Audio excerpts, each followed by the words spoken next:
Hi, my name is Joy Leibold, and I am a retired police officer. I was a police officer for 20 years in the city of Milwaukee. Hi there, my name is Kurt Leibold. I am presently work at UW Oshkosh, but most of my career has been in law enforcement.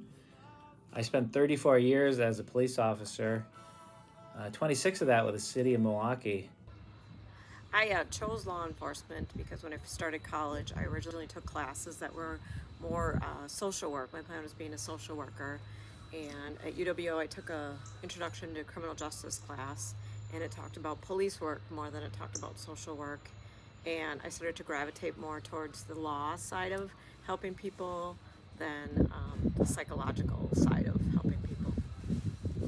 I was very fortunate to have a very diverse law enforcement career. Started out as a patrol officer, obviously. All I ever really wanted to be was a motorcycle cop, and I did that for 5 years.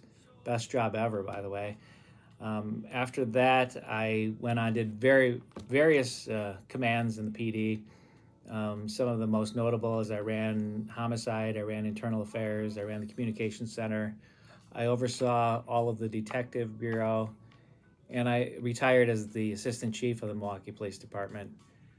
From there, I went on to be the chief of police at UW Oshkosh, and I did that for 6.5 years um, before I retired from that and took on another role at the university.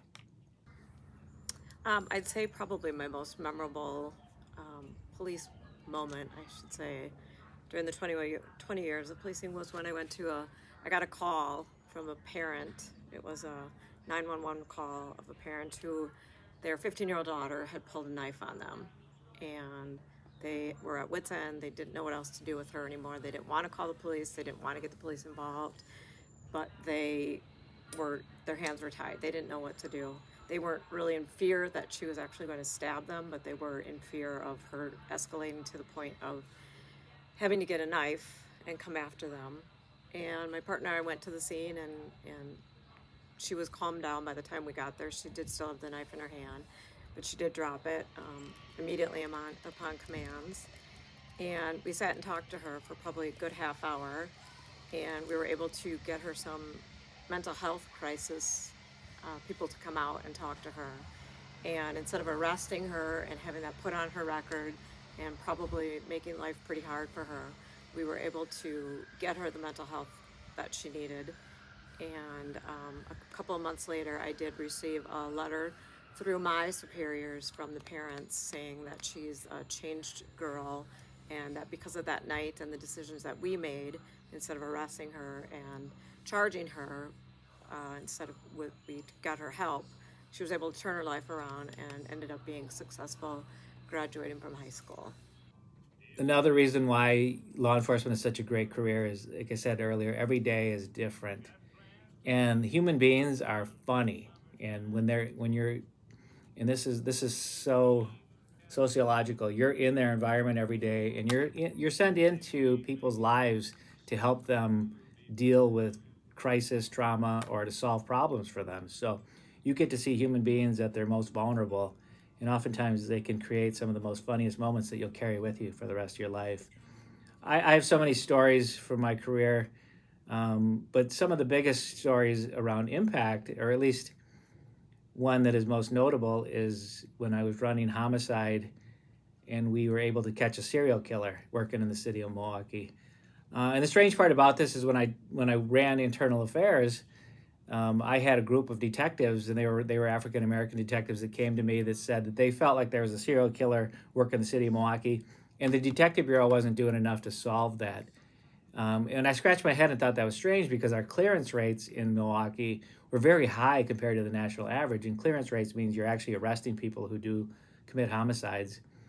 So it didn't make any sense to me that the detective bureau wouldn't be paying attention to this, because in their mind it was because they were black female prostitutes and they weren't being given enough attention for the investigation. So fast forward, I leave internal affairs and I'm now in charge of homicide, and these same detectives come to me and they want me to do something about it. So I did. I did. I put my money where my mouth was, and I actually created a task force that would go out and figure out if this serial killer actually existed out there. And there were like at least a dozen cases they were looking at, and 6 of them seemed connected, but there was just some missing links to it. And this was in 2010, so great detective work. Within 4 months, they had actually caught a serial killer by the name of Walter Ellis.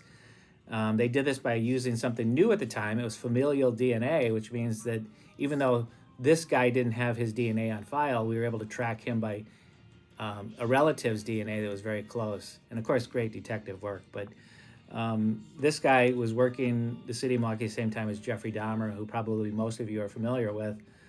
So at that time, we had 2 serial killers work in the city of Milwaukee. Very satisfying to be able to take somebody like that off the street and bring justice to the victims, about a dozen victims' families, and give them that closure. So